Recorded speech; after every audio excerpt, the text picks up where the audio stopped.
નમસ્કાર. Dholka education society સંચાલિત DElEd college Shri Shiv Shastri અધ્યાપન મંદિરની અધ્યાપિકા હું રેખાદેવી સિંઘ ડીએલએડ પ્રથમ વર્ષની તમામ તાલીમાર્થી બહેનોનું આ વિડીયોમાં સ્વાગત કરું છું.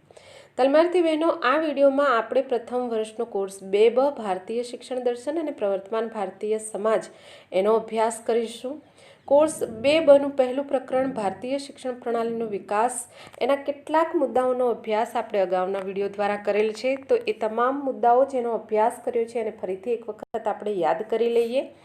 તો પહેલો મુદ્દો પ્રસ્તાવના, બીજો મુદ્દો ઉદ્દેશ, ત્રીજો મુદ્દો વેદકાલીન શિક્ષણ વ્યવસ્થા, એનો અભ્યાસ આપણે એના 6 પેટા મુદ્દાઓ દ્વારા કરેલ છે. તો પહેલો પેટા મુદ્દો વેદકાલીન શિક્ષણના ઉદ્દેશો, બીજો પેટા મુદ્દો વેદકાલીન શિક્ષણની લાક્ષણિકતાઓ, ત્રીજો પેટા મુદ્દો શિક્ષણ પદ્ધતિ, ચોથો પેટા મુદ્દો ગુરુ શિષ્ય સંબંધ, પાંચમો પેટા મુદ્દો અભ્યાસક્રમ અને છઠ્ઠો પેટા મુદ્દો મૂલ્યાંકન અને પરીક્ષા પદ્ધતિ.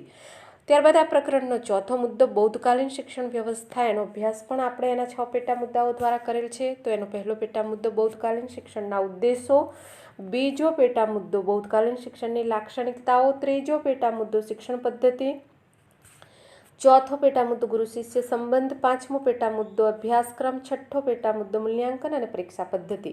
તો આ તમામ મુદ્દાઓનો અભ્યાસ આપણે અગાઉના વિડીયો દ્વારા કરેલ છે અને આ વિડીયોમાં આપણે આ પ્રકરણ 1 ભારતીય શિક્ષણ પ્રણાલીનો વિકાસ એનો 5મો મુદ્દો મધ્યકાલીન શિક્ષણ વ્યવસ્થા એનો આપણે ચર્ચા દ્વારા અભ્યાસ કરીશું. તો તાલીમાર્થી બહેનો, આ પ્રકરણનો જે આ 5મો મુદ્દો છે મધ્યકાલીન શિક્ષણ વ્યવસ્થા, એનો અભ્યાસ કરીશું. એ પૂર્વે આપણે તે વખતે એશિયાની જે ધાર્મિક પરિસ્થિતિ અને જે રાજનીતિક પરિસ્થિતિ છે એના વિશે આપણે થોડીક ચર્ચા કરીશું. એ એશિયાની જે ધાર્મિક અને રાજનીતિક પરિસ્થિતિ છે એ આપણા મધ્યકાલીન ભારતના ઇતિહાસને કઈ રીતે અસર કરે છે અને એની અસર આ આપણા ભારતના જે મધ્યકાલીન શિક્ષણ વ્યવસ્થા છે એમાં કઈ રીતે એનો અભ્યાસ કરવાનો છે, એના અનુબંધથી એને સાંકળીને એ બાબતની ચર્ચા આપણે સૌપ્રથમ કરીશું. તો સૌપ્રથમ આપણે આ મધ્યકાલીન શિક્ષણ વ્યવસ્થાના અભ્યાસ પૂર્વે જે એશિયાની ધાર્મિક પરિસ્થિતિ છે એ પરિસ્થિતિ આપણા મધ્યકાલીન ભારતના ઇતિહાસને કઈ રીતે અસર કરે છે તેની ચર્ચા કરીશું. તો તાલીમાર્થી બહેનો, આપણે જાણીએ છીએ કે ઇસ્લામ ધર્મના પ્રચારક મોહમ્મદ પૈગંબર સાહેબે ઇસ્લામ ધર્મની શરૂઆત ઈસવીસન 570થી 632ની વચ્ચે કરી અને આ નવા ધર્મની સ્થાપના કર્યા બાદ મોહમ્મદ પૈગંબરે ઇસ્લામ ધર્મના ફેલાવા માટે વિવિધ ધર્મગુરુઓને જુદા જુદા દેશોમાં વિવિધ પ્રાંતોમાં ઉપદેશ માટે મોકલ્યા.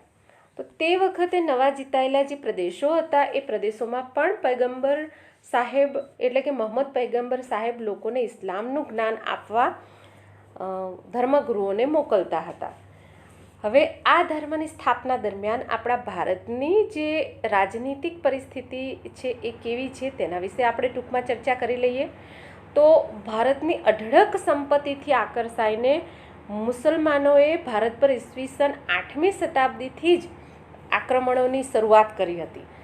આ જે આક્રમણો થયો એમાં કયા કયા આક્રમણો થયા એટલે કે કયા કયા પ્રદેશોએ આપણા ભારત ઉપર આક્રમણ કર્યા એની આપણે ટૂંકમાં ચર્ચા કરી લઈએ.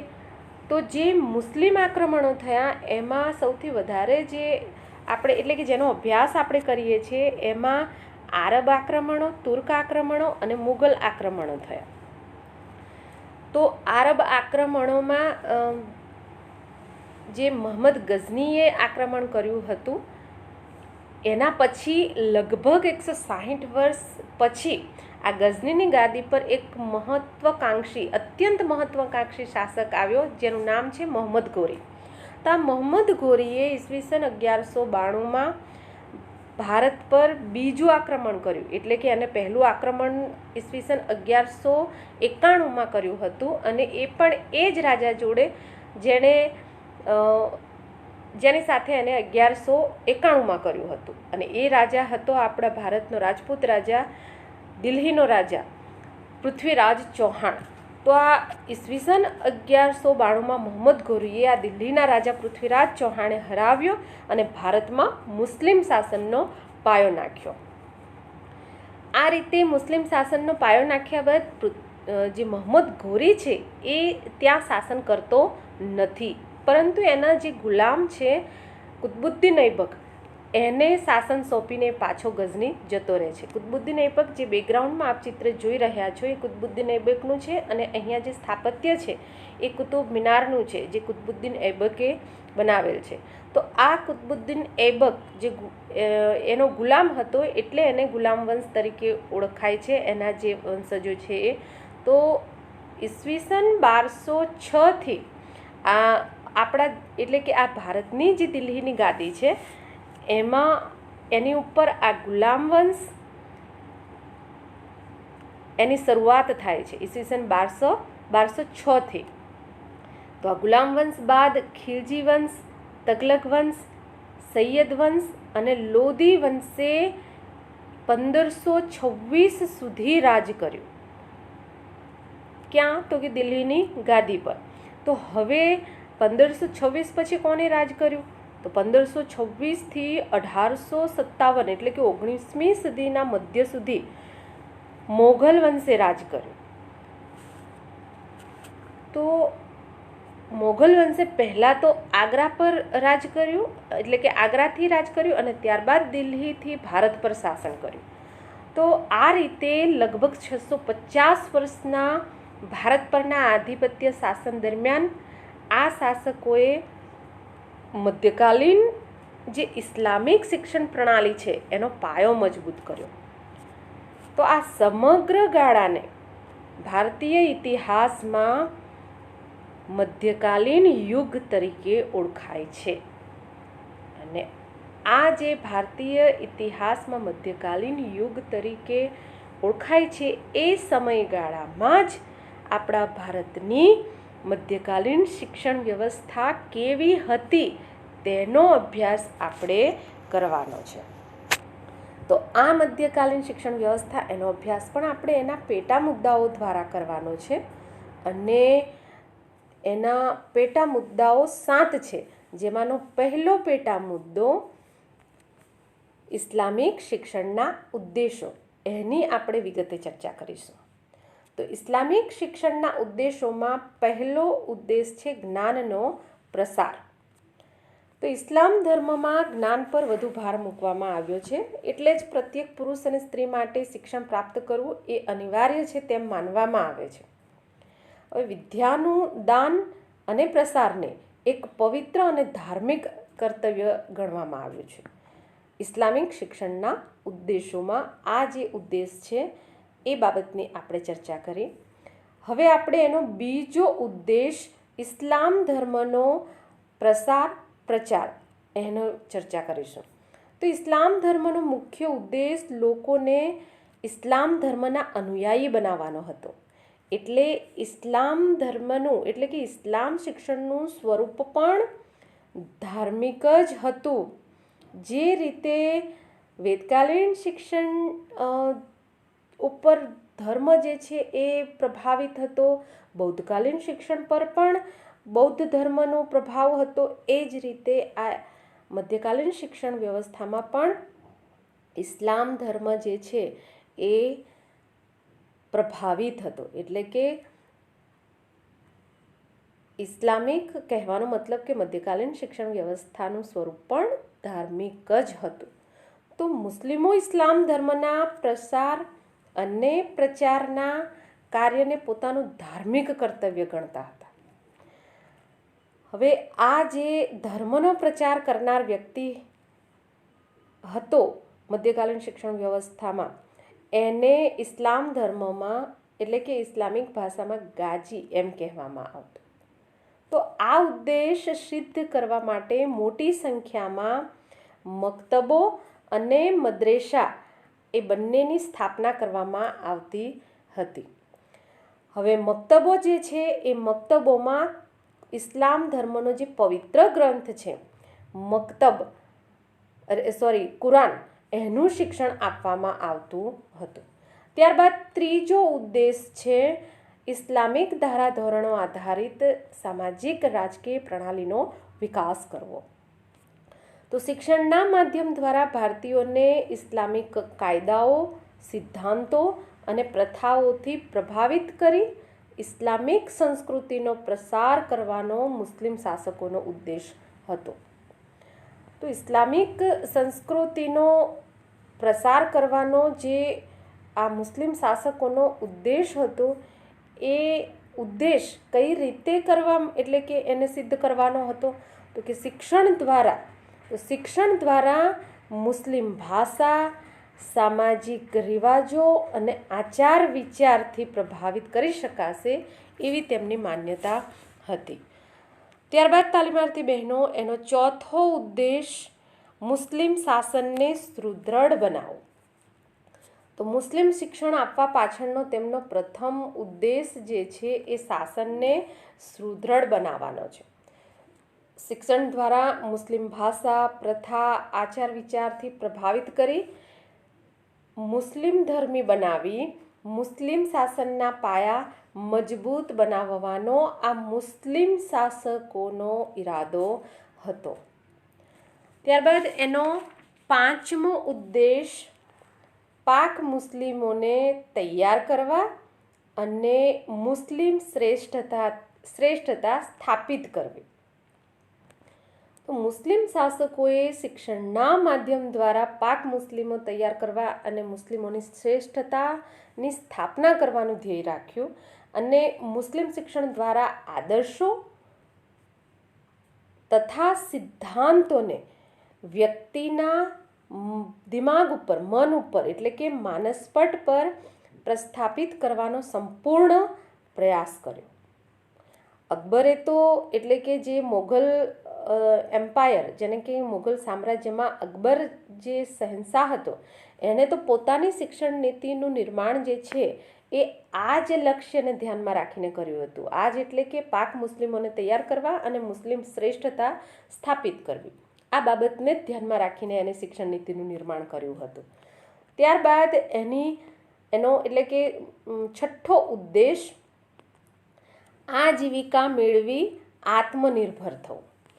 તો મુસ્લિમ શાસનની જે વ્યવસ્થા હતી એમાં જે શહેનશાહ પછીના જે તાકાતવર ગણાતા એવા જે હોદ્દાઓ જે છે વજીર, કાજી એને ગણાતા.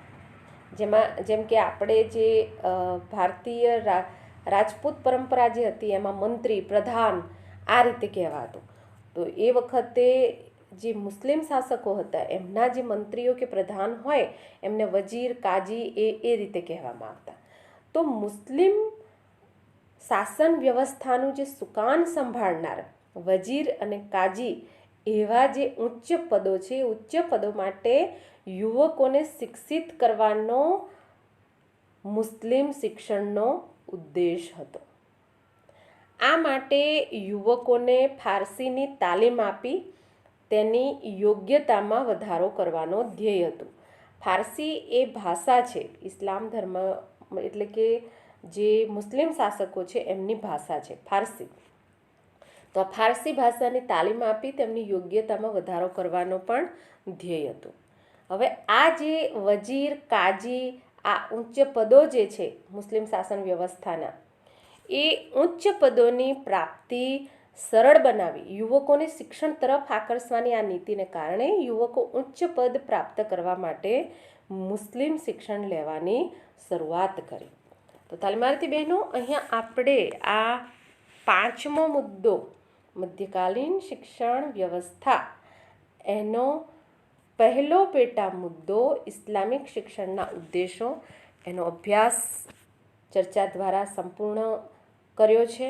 હવે આપણે આ પાંચમા મુદ્દાનો બીજો પેટા મુદ્દો ઇસ્લામિક શિક્ષણની લાક્ષણિકતાઓ એના વિશે આપણે વિગતે ચર્ચા કરીશું. તો મુસ્લિમ શાસનને કારણે પ્રાચીન ભારતીય શિક્ષણ પ્રણાલીને સ્થાને એક નવી જ શિક્ષણ પ્રણાલીનો ઉદ્ભવ થયો. એટલે કે જે વેદકાલીન શિક્ષણ વ્યવસ્થા હતી અને બૌદ્ધકાલીન શિક્ષણ વ્યવસ્થા હતી એને સ્થાને આ ઇસ્લામિક શિક્ષણ વ્યવસ્થા જે છે એનો ઉદ્ભવ થયો.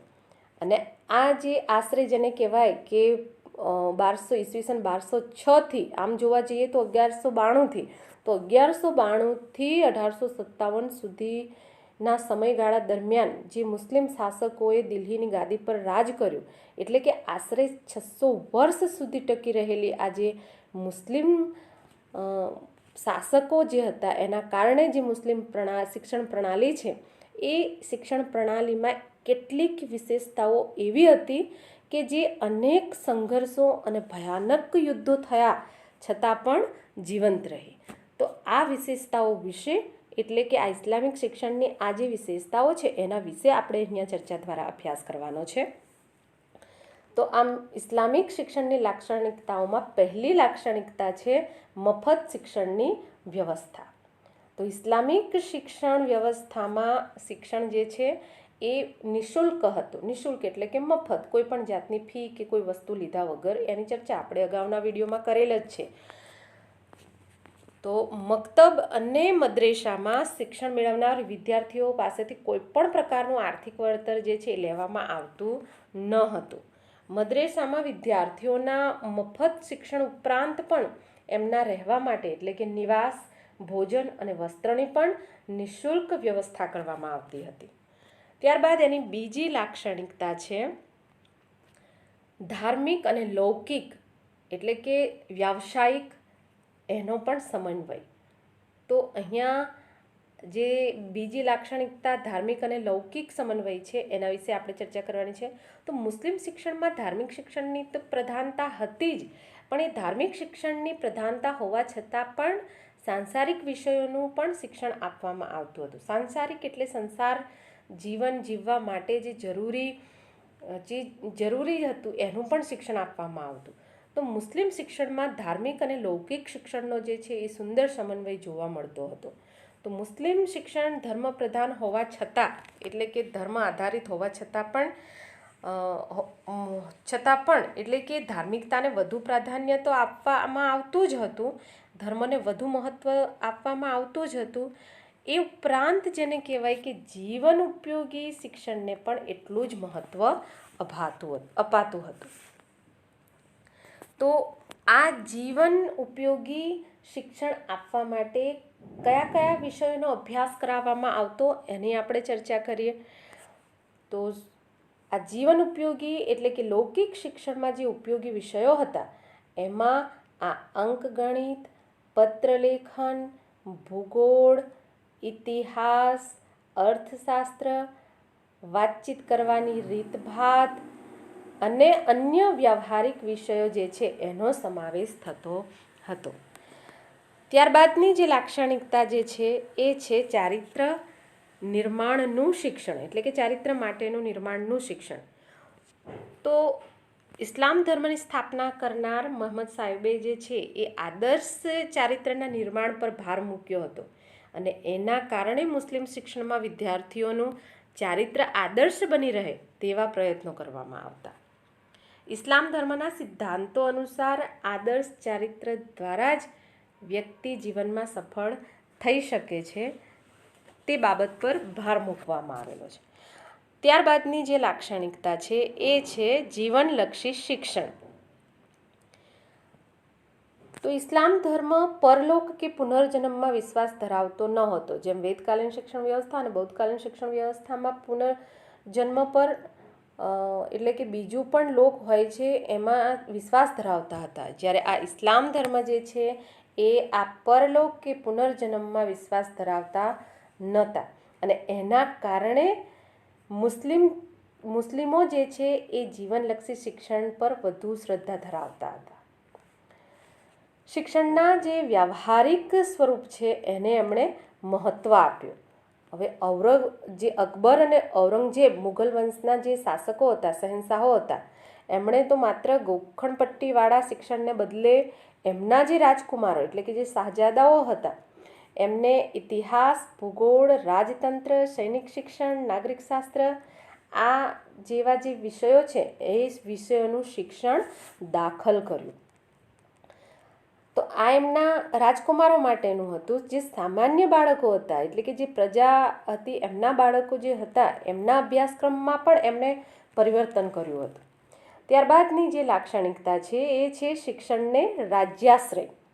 તો મુસ્લિમ શાસકોએ શિક્ષણને રાજ્યાશ્રય આપ્યો હોવાથી તેઓએ અનેક સ્થળે મક્તબ અને મદ્રેસા અને પુસ્તકાલયો બંધાવ્યા હતા. હવે આ મક્તબ એ પણ શિક્ષણનું કેન્દ્ર છે, મદ્રેસા એ પણ શિક્ષણનું કેન્દ્ર છે, અને આ પુસ્તકાલયો જે છે એ પણ શિક્ષણ માટેના જ શિક્ષણ સાથે સંબંધ ધરાવે છે. તો તેમના દ્વારા અન્ય રાજ્યના જે બીજા અમીરો હોય, ધનિકો હોય, એના દ્વારા વિદ્યાર્થીઓ માટે શિષ્યવૃત્તિ અને નિવાસ એની નિઃશુલ્ક સુવિધાઓ જે છે એ આપવામાં આવતી હતી. તો હવે આપણે આ જે મક્તબ અને મદ્રેસા એના વિશે આપણે સમજ મેળવીશું. તો મક્તબ શાના માટે, એટલે કે મક્તબમાં કયા શાનું શિક્ષણ આપવામાં આવતું અને મદ્રેસામાં શાનું શિક્ષણ આપવામાં આવતું. તો આગળની જે લાક્ષણિકતા છે એ છે પ્રાથમિક શિક્ષણનું કેન્દ્ર મક્તબ.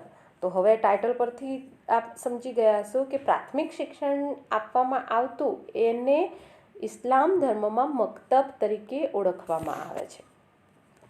તો મક્તબ એ પ્રાથમિક શિક્ષણનું કેન્દ્ર હતું. મક્તબ શબ્દ જે છે એ અરબી ભાષાનો શબ્દ છે, એટલે કે અરબી ભાષા નો શબ્દ છે, અને આ અરબી ભાષાનો શબ્દ કુતુબ એની પરથી આ મક્તબ શબ્દ જે છે એ બન્યો છે. તો મક્તબનો અર્થ થાય છે એણે લખ્યું. આ રીતે મક્તબ એટલે એવી જગ્યા કે જ્યાં લખવાનું શીખવવામાં આવતું.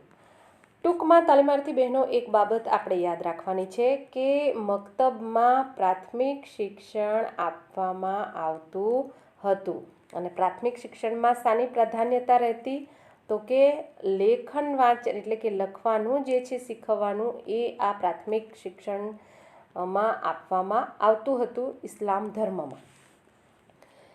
ત્યારબાદ હવે આપણે પ્રાથમિક શિક્ષણનું કેન્દ્ર મક્તબ વિશે સમજ્યા. હવે મેં કીધું કે મદ્રેસા વિશે પણ આપણે સમજવાનું છે. તો મદ્રેસા એ કેવા પ્રકારના શિક્ષણનું કેન્દ્ર હતું.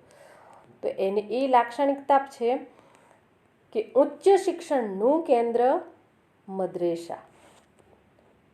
જેમ આપણે અત્યારે ઉચ્ચ શિક્ષણ જે છે, ઉચ્ચ શિક્ષણ લઈએ છીએ એને કોલેજ કહીએ છીએ, યુનિવર્સિટી દ્વારા સ્થપાયેલી જે વિદ્યાલય છે, મહાવિદ્યાલય એમ કહેતા હોઈએ છીએ તે. તો ઉચ્ચ શિક્ષણનું કેન્દ્ર એ મદ્રેસા હતું.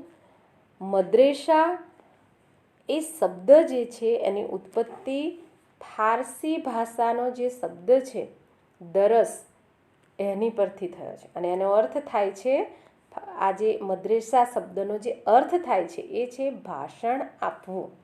તો આ રીતે મદ્રેસા એટલે એવું સ્થાન કે જ્યાં ભાષણ એટલે કે વ્યાખ્યાન પદ્ધતિ દ્વારા શિક્ષણ આપવામાં આવતું હતું.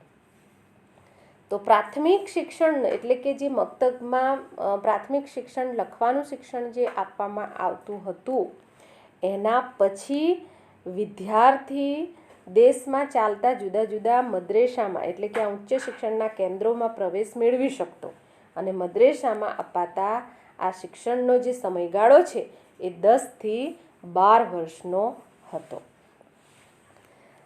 ત્યારબાદ એની આગળની જે લાક્ષણિકતા છે એ છે શિક્ષણનું માધ્યમ.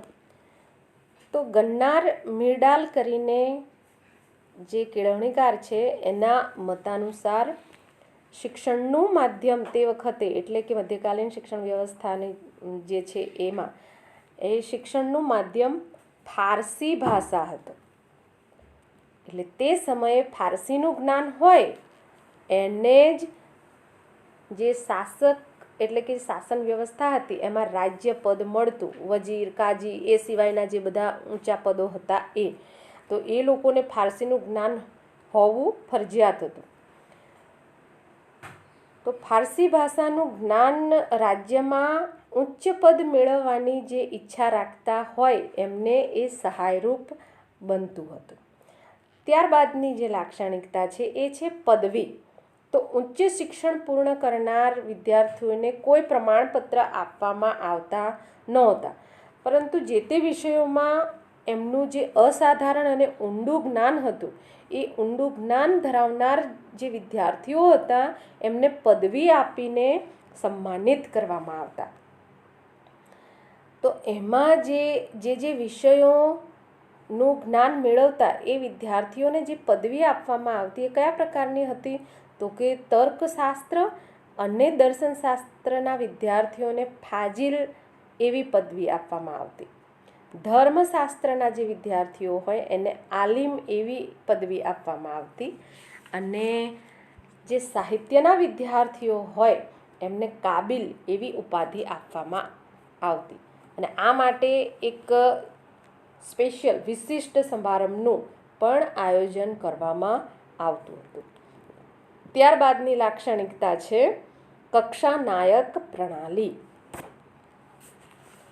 તો વેદકાળ અને બૌદ્ધકાલીન શિક્ષણ વ્યવસ્થામાં પણ આ જે લાક્ષણિકતા છે એ જોવા મળે છે. અને એ જ લાક્ષણિકતા આ ઇસ્લામિક શિક્ષણની એટલે કે મધ્યકાલીન શિક્ષણ વ્યવસ્થા છે એમાં પણ જોવા મળે છે.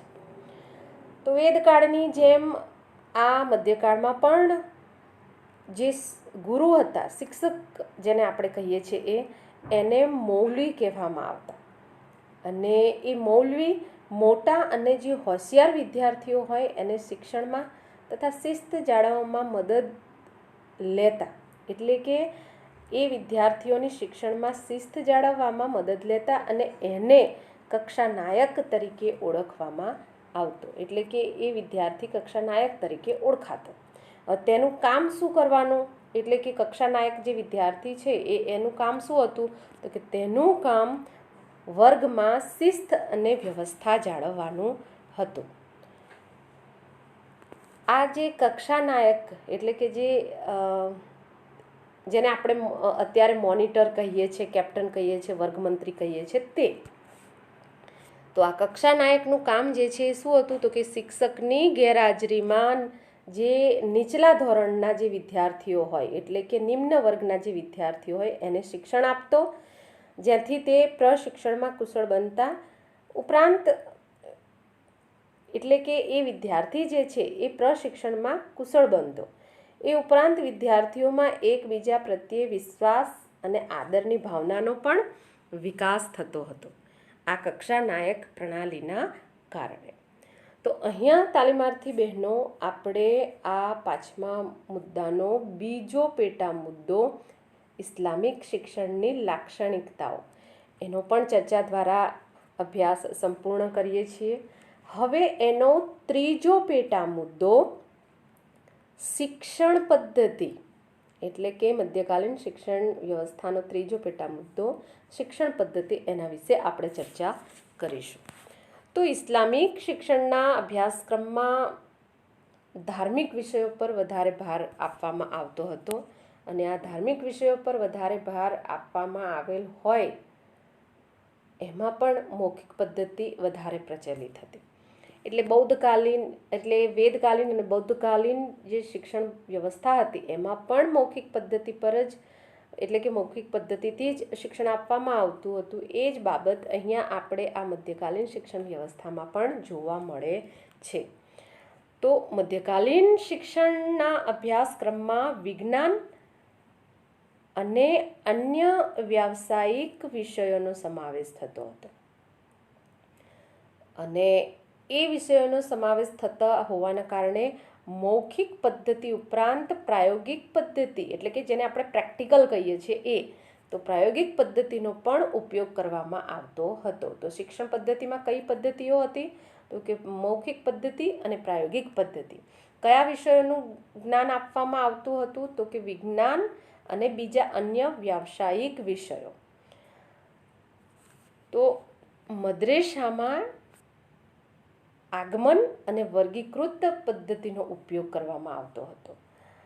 હવે આપ જાણો છો કે મક્તબમાં પ્રાથમિક શિક્ષણ આપવામાં આવતું અને મદ્રેસામાં ઉચ્ચ શિક્ષણ આપવામાં આવતું. તો આ મદ્રેસા જે ઉચ્ચ શિક્ષણનું કેન્દ્ર હતું એમાં આગમન પદ્ધતિ અને વર્ગીકૃત પદ્ધતિનો ઉપયોગ કરવામાં આવતો હતો. હવે મદ્રેસામાં જે ઉચ્ચ શિક્ષણ આપવામાં આવતું હતું એમાં કયા કયા વિષયોનો સમાવેશ થતો હતો? તો કે ધર્મ, તર્કશાસ્ત્ર અને રાજ્યશાસ્ત્ર એનો સમાવેશ થતો હતો. હવે મદ્રેસામાં બીજી એક પદ્ધતિનો પણ ઉપયોગ કરવામાં આવતો હતો અને એ હતી સ્વ અધ્યયન એટલે કે સેલ્ફ સ્ટડી. તો મદ્રેસામાં સ્વ અધ્યયન પદ્ધતિનો પણ સારા એવા પ્રમાણમાં ઉપયોગ થતો હતો. તો તાલીમાર્થી બહેનો, અહીંયા આપણે આ 5મો મુદ્દો મધ્યકાલીન શિક્ષણ વ્યવસ્થા, એનો 3જો પેટા મુદ્દો શિક્ષણ પદ્ધતિ, એનો પણ આપણે અભ્યાસ કર્યો. હવે આપણે એનો 4થો પેટા મુદ્દો ગુરુ શિષ્ય સંબંધ, એનો ચર્ચા દ્વારા અભ્યાસ કરીશું. તો વેદકાલીન શિક્ષણ વ્યવસ્થા અને બૌદ્ધકાલીન શિક્ષણ વ્યવસ્થાની જેમ અહીંયા પણ ગુરુ શિષ્યનો સંબંધ જે છે એ પિતા પુત્ર જેવો જ હતો. ગુરુ શિષ્યનો જે સંબંધ છે લાગણીના તંતો, લાગણીથી જોડાયેલો હતો, ટૂંકમાં કહેવાનો જે મતલબ છે એ. તો આવું એ આધારે કહી શકાય કે વિદ્યાર્થી પાસેથી ગુરુ દ્વારા કોઈ પણ પ્રકારની ફી લેવામાં આવતી ન હતી. એ ઉપરાંત વિદ્યાર્થી માટે મફત રહેવાની વ્યવસ્થા પણ મૌલવી દ્વારા એટલે કે શિક્ષક દ્વારા કરવામાં આવતી હતી. હવે ગુરુ દ્વારા શિષ્ય પાસેથી ઉચ્ચ માન સન્માન અને વ્યક્તિગત સેવાની અપેક્ષા રાખવામાં આવતી હતી. આના બદલામાં ગુરુ શિષ્યનો નૈતિક અને ભૌતિક વિકાસ કરવો એની જેને કહેવાય કે પોતાની નૈતિક જવાબદારી સમજતા હતા. અને તે વખતે પણ શિક્ષકનું સમાજમાં ઉચ્ચ સ્થાન હતું.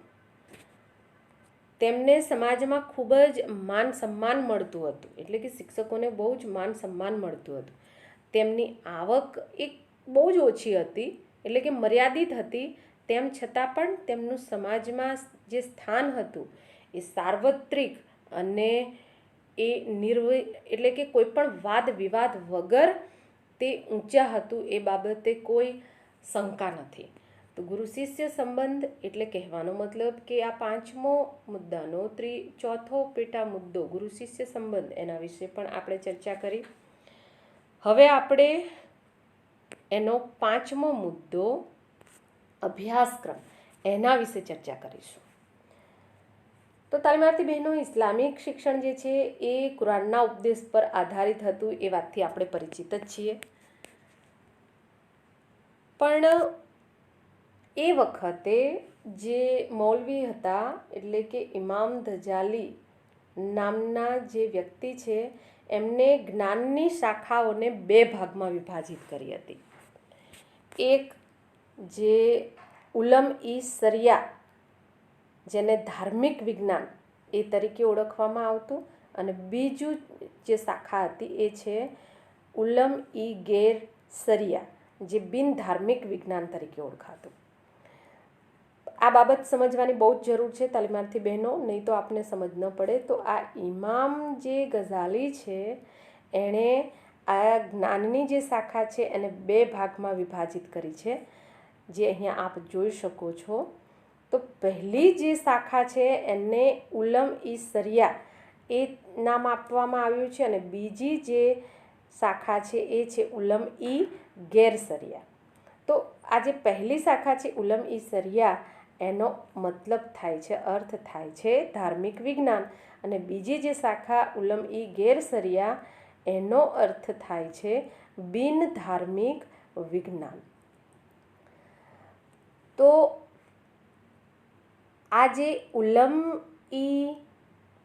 એટલે કે આ ધાર્મિક વિજ્ઞાન છે, એ ધાર્મિક વિજ્ઞાનમાં કઈ બાબતોનું જ્ઞાન આપવામાં આવતું? તો કે ધાર્મિક વિજ્ઞાનમાં અલ્લાહના જે પૈગંબર છે એના દ્વારા જે શીખવવામાં આવેલ વિજ્ઞાન છે, એટલે કે એના દ્વારા જે શીખવવામાં આવતું એ વિજ્ઞાનની શાખા તરીકે જોવામાં આવતું. કહેવાનો મતલબ કે એમાં કુરાનની બાબતોને શીખવવામાં આવતી.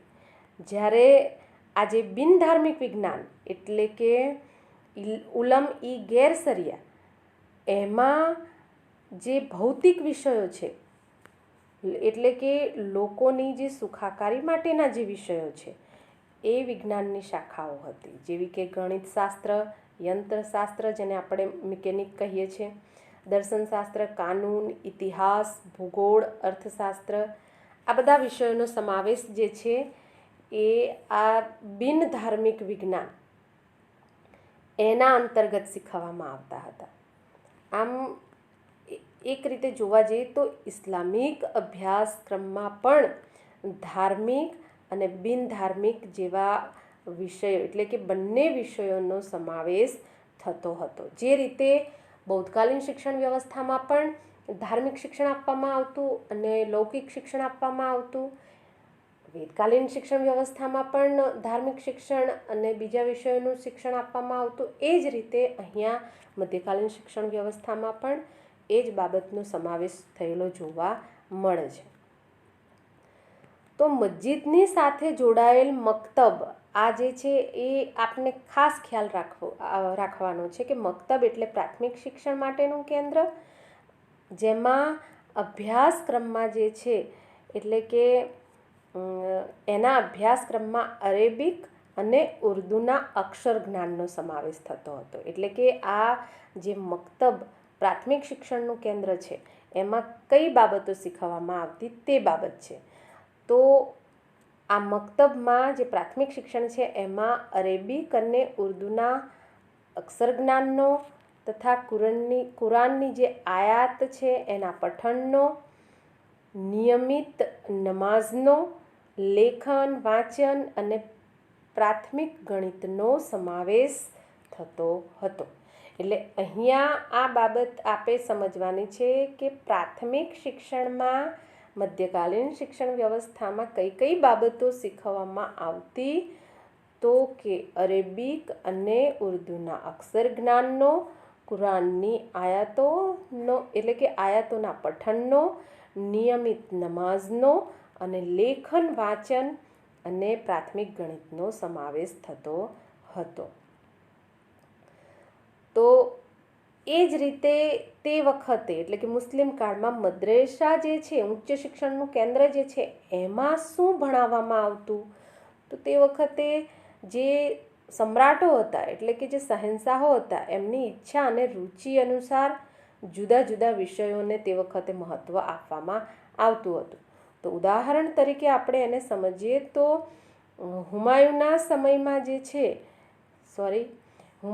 સમયમાં કઈ બાબતો ઉચ્ચ શિક્ષણ કેન્દ્ર એટલે કે આ મદ્રેસામાં ભણાવવામાં આવતી, તો કે કવિતા, જ્યોતિષ, નક્ષત્રશાસ્ત્ર, ગણિત અને ભૂગોળનો સમાવેશ થતો હતો.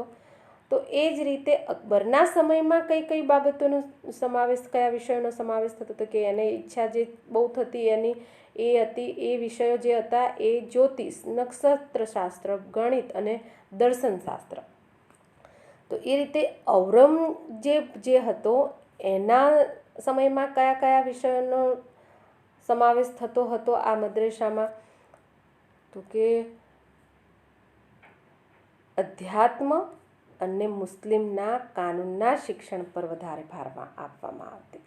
તો હુમાયુના સમયમાં આ મદ્રેસામાં કવિતા, જ્યોતિષ, નક્ષત્રશાસ્ત્ર અને ગણિત અને ભૂગોળનો સમાવેશ થતો હતો. જ્યારે અકબરના સમયમાં જ્યોતિષ, નક્ષત્રશાસ્ત્ર, ગણિત, દર્શનશાસ્ત્ર અને ચિકિત્સા વિજ્ઞાન પર ભાર મૂકવામાં આવતો હતો. અને આ શાહજહાંના સમયમાં ઔરંગઝેબ હું પહેલાં બોલી છું, પણ શાહજહાંના સમયમાં અધ્યાત્મ અને મુસ્લિમ કાનૂનનું જે શિક્ષણ છે એના પર હતું. અને આ રીતે જેને કહેવાય કે અભ્યાસક્રમ જે છે એ અભ્યાસક્રમ મુદ્દાનો પણ આપણે અભ્યાસ કર્યો એટલે કે ચર્ચા દ્વારા અભ્યાસ કર્યો. હવે આપણે આ મધ્યકાલીન શિક્ષણ વ્યવસ્થાનો છઠ્ઠો મુદ્દો મૂલ્યાંકન અને પરીક્ષા પદ્ધતિ એના વિશે આપણે ચર્ચા દ્વારા અભ્યાસ કરીશું. તો મધ્યકાલીન શિક્ષણ વ્યવસ્થામાં પણ જેને કહેવાય કે પરીક્ષા લેવા માટેની કોઈ ચોક્કસ અને નિશ્ચિત પ્રણાલી અસ્તિત્વમાં ન હતી. જે રીતે વેદકાલીન શિક્ષણ વ્યવસ્થા અને બૌદ્ધકાલીન શિક્ષણ વ્યવસ્થામાં પણ કોઈ ચોક્કસ પ્રણાલી અસ્તિત્વમાં નથી. એટલે કે આજના જેમ જે લેખિત પરીક્ષા લેવામાં આવે છે એવી વ્યવસ્થા તે વખતે કોઈ ન હતી. પણ જેને કહેવાય કે શિક્ષક અને વિદ્યાર્થી વચ્ચે જે ઘનિષ્ઠ સંબંધો હતા એના કારણે શિક્ષક દરેક વિદ્યાર્થીની યોગ્યતાથી સંપૂર્ણપણે પરિચિત રહેતા અને શિક્ષક પોતે જ પોતાના વિદ્યાર્થીઓનું મૂલ્યાંકન કરતા અને એને આગળના વર્ગમાં જવાનો અધિકાર આપતા. એટલે સમયાંતરે સમયના અંતરે જેને કહેવાય કે શાસ્ત્રાર્થ અને વાદ વિવાદ એનું આયોજન કરવામાં આવતું.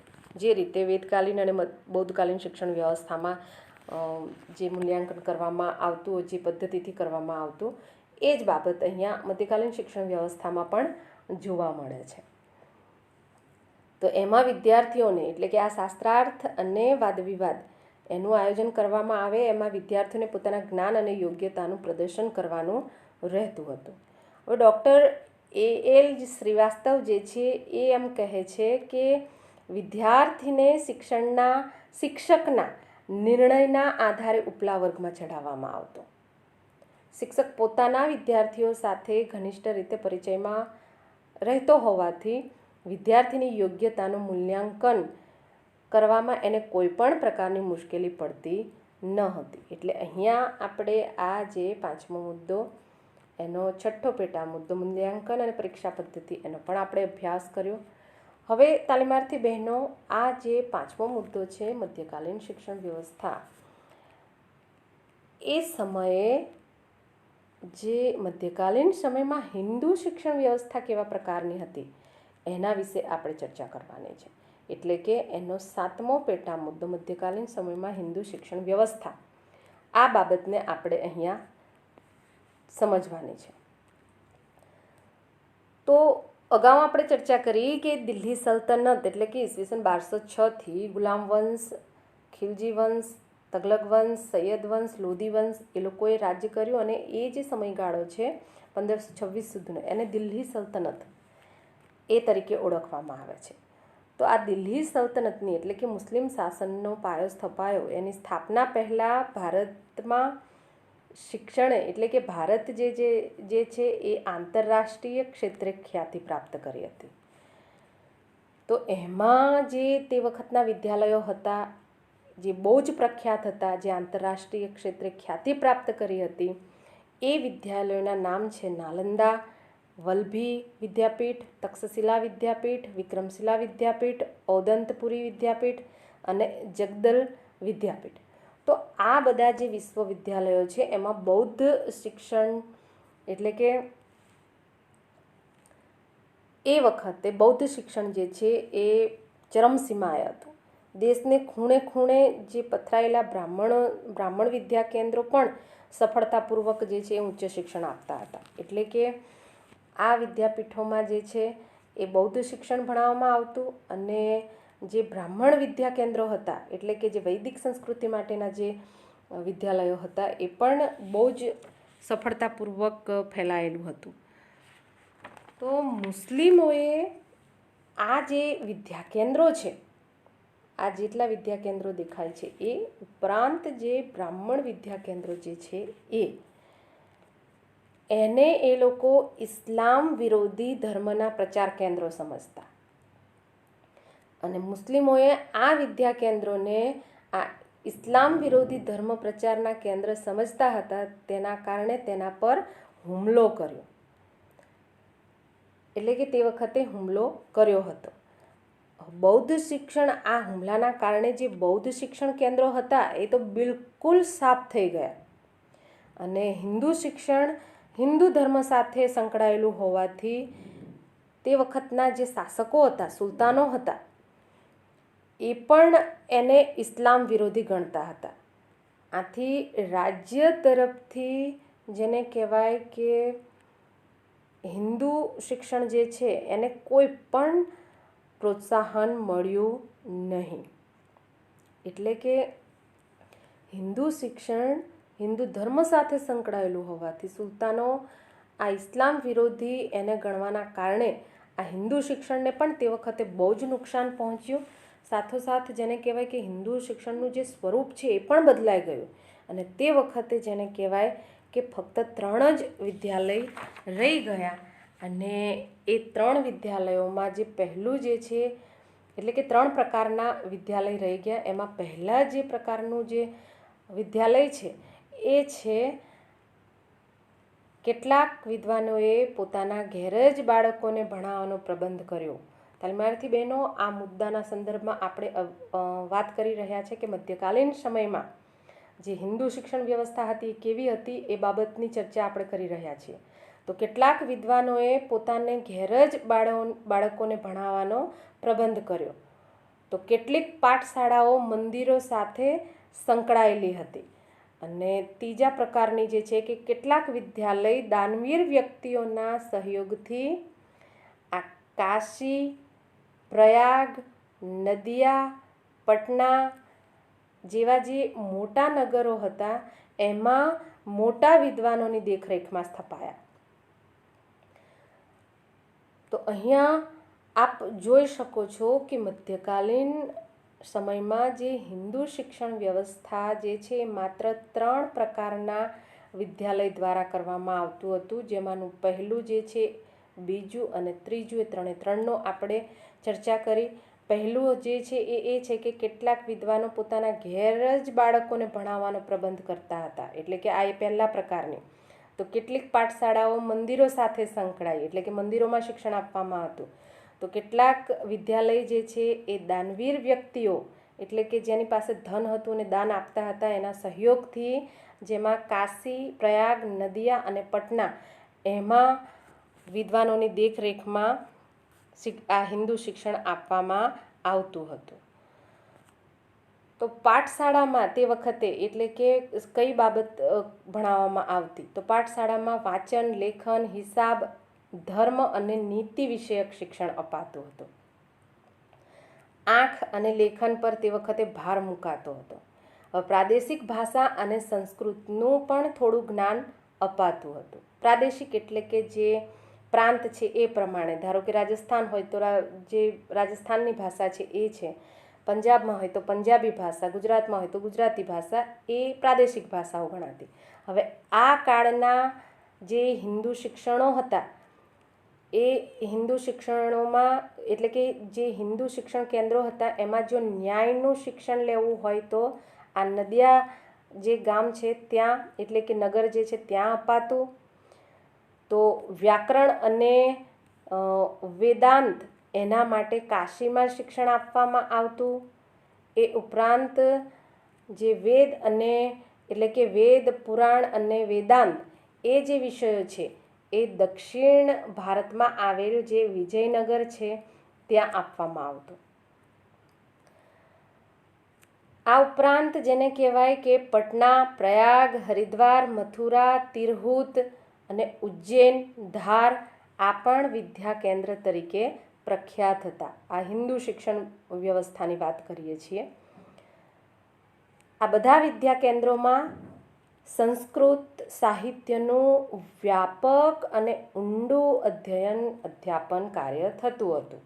આ અધ્યયન એટલે કે ભણવું અને અધ્યાપન એટલે કે ભણાવવું. એટલે આ શબ્દ જે છે એ તમારે બધાએ છે ને આ યાદ રાખી લેવાના છે. ત્યારબાદ જેને કહેવાય કે હિન્દુ શિક્ષણનો લાભ મોટે ભાગે બ્રાહ્મણો અને કેટલાક જે ઉચ્ચ વર્ણના લોકો છે એને જ મળતો.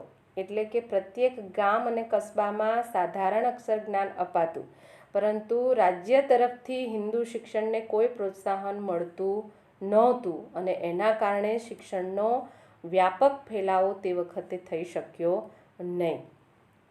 જે લોકો પાસે પૈસા ન હોય અને જે નીચલો વર્ગ હતો એ તો શિક્ષણથી વંચિત જ રહેતા હતા.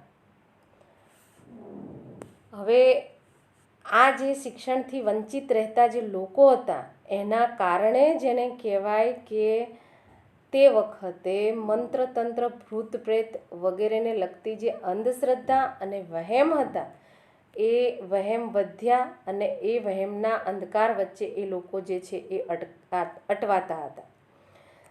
ઉચ્ચ વર્ગના લોકોમાં પણ આવા વહેમો ફેલાયેલા હતા, છતાં પણ શિક્ષણને લઈને એમનામાં જાગૃતિ હતી. હવે તે વખતે જે સ્ત્રીઓ હતી, એટલે કે જે હિન્દુ સ્ત્રી જે છે એ શિક્ષણ તો લગભગ જેને કહેવાય કે નહિવત, એટલે કે આપવામાં જ આવતું ન હતું. તો અહીંયા તાલીમાર્થી બહેનો આપણે આ 5મો મુદ્દો મધ્યકાલીન શિક્ષણ વ્યવસ્થા એના 7મા મુદ્દો જે છે, એટલે કે 7મો પેટા મુદ્દો છે મધ્યકાલીન સમયમાં હિન્દુ શિક્ષણ વ્યવસ્થા, એનો પણ આપણે ટૂંકમાં ચર્ચા દ્વારા અભ્યાસ કર્યો છે. અહીંયા આપણે આ મધ્યકાલીન શિક્ષણ વ્યવસ્થાના તમામ પેટા મુદ્દાઓનો અભ્યાસ સંપૂર્ણ રીતે કર્યો છે. ફરીથી આપણે એક વખત એને જોઈ લઈએ. આપણે આ મુદ્દામાં જે પહેલો પેટા મુદ્દો છે ઇસ્લામિક શિક્ષણના ઉદ્દેશો, એનો આપણે ચર્ચા દ્વારા અભ્યાસ કર્યો. ત્યારબાદ ઇસ્લામિક શિક્ષણની લાક્ષણિકતાઓ, બીજો પેટા મુદ્દો, એનો પણ આપણે ચર્ચા દ્વારા અભ્યાસ કર્યો. ત્યારબાદ ત્રીજો મુદ્દો શિક્ષણ પદ્ધતિ, ચોથો પેટા મુદ્દો ગુરુ શિષ્ય સંબંધ, પાંચમો પેટા મુદ્દો અભ્યાસક્રમ, છઠ્ઠો પેટા મુદ્દો મૂલ્યાંકન અને પરીક્ષા પદ્ધતિ અને સાતમો પેટા મુદ્દો મધ્યકાલીન સમયમાં હિન્દુ શિક્ષણ. આ તમામ પેટા મુદ્દાઓનો અભ્યાસ આપણે અહીંયા આ વિડીયોમાં કર્યો છે અને આ મધ્યકાલીન શિક્ષણ વ્યવસ્થા એ મુદ્દાનો અભ્યાસ આપણે અહીંયા સંપૂર્ણ રીતે પૂર્ણ કરીએ છીએ. તો ધાર્મિક શિક્ષણની સાથે, એટલે કે આ મધ્યકાલીન શિક્ષણ વ્યવસ્થા જે છે એમાં ધાર્મિક શિક્ષણની સાથે વ્યવહારુ શિક્ષણનો પણ સંકળાયેલું, એટલે કે સમન્વય જોવા મળે છે અને એને કારણે મુસ્લિમ શિક્ષિતો જે હતા એને સારો લાભ મળ્યો અને આ શિક્ષણે ઇસ્લામના પ્રસારણમાં, એટલે કે એના પ્રચારમાં અગત્યનો ફાળો આપ્યો. પરંતુ સાથોસાથ એના કેટલાક ગેરફાયદા પણ થયા. મુસ્લિમ રાષ્ટ્ર માટે કટ્ટર મુસ્લિમો તૈયાર કરવાની વિચારસરણીને કારણે એ કટ્ટર વિચારસરણીને લઈને ભારતીય સાહિત્ય, ધર્મ અને સંસ્કૃતિથી મુસ્લિમ વિદ્યાર્થીઓ અજાણ રહ્યા. બાળકને વાંચવાની સાથે સાથે લેખન શીખવવાથી તે સહજ અને શીઘ્ર શીખી શકે એવી સ્વાભાવિક પદ્ધતિ અપનાવાય નહીં હોવાથી બાળક માટે, જેને કહેવાય કે નાની ઉંમરે ભણવાનો બોજો વધી જતો. અને કુરાનમાં સર્વને શિક્ષણ મેળવવાનો અધિકાર આપવામાં આવ્યો હોવા છતાં પણ આ શિક્ષણ પદ્ધતિમાં પણ, જેને કહેવાય કે સ્ત્રી શિક્ષણની જે સદંતર ઉપેક્ષા કરવામાં આવી હતી, એ બાબત જે છે એ બહુ જ નકારાત્મક પાસું તરીકે જોવામાં આવે છે. અને તેથી હિન્દુ સ્ત્રીઓની જેમ જ જે મુસ્લિમ સ્ત્રીઓ છે એ પણ શિક્ષણથી વંચિત રહી. તો તાલીમાર્થી બહેનો, આ મધ્યકાલીન શિક્ષણ વ્યવસ્થા એ મુદ્દાનો અભ્યાસ આપણે અહીંયા પૂર્ણ કરીએ છીએ. હવે પછીના વિડીયોમાં આપણે આ પ્રકરણ, એટલે કે પહેલા પ્રકરણનો છઠ્ઠો મુદ્દો આધુનિક સમયમાં શિક્ષણ વ્યવસ્થા, એનો અભ્યાસ કરીશું. એટલે કે હવે પછીના વિડીયોમાં એનો અભ્યાસ કરીશું. અને ત્યાં સુધી તાલીમાર્થી બહેનો, આપ સૌને મારા નમસ્કાર, આભાર. જય હિન્દ, જય ભારત.